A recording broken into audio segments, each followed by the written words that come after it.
Hello and welcome to 6 Minutes. I'm Michael Woodhead. This week a Senate inquiry has been hearing more about the problems faced by rural areas in attracting and retaining GPs.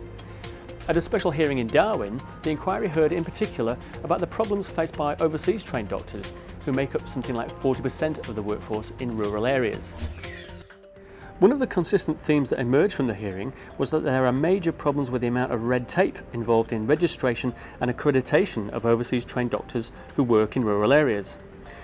One doctor involved in the recruitment of GPs to the area said it was not uncommon for doctors to have to compile and submit 1 kilo of paperwork to agencies such as APRA and the RACGP. The inquiry heard that a UK qualified GP has been sat waiting to start work in Darwin for several months.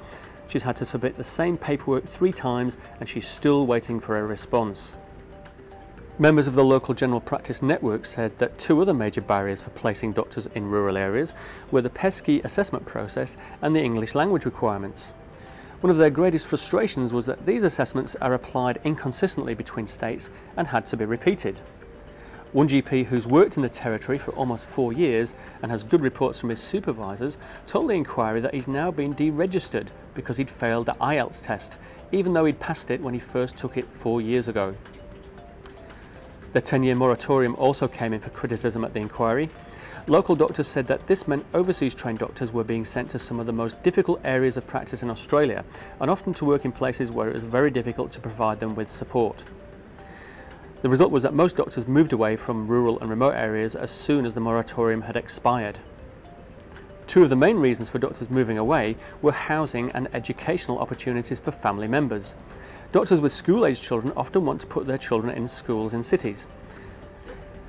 Ironically, it was difficult to recruit older and more experienced GPs because the immigration department refuses to give visas to doctors over 60. Well, these have been just a few of the issues raised at the inquiry. It's due to make its final report in April.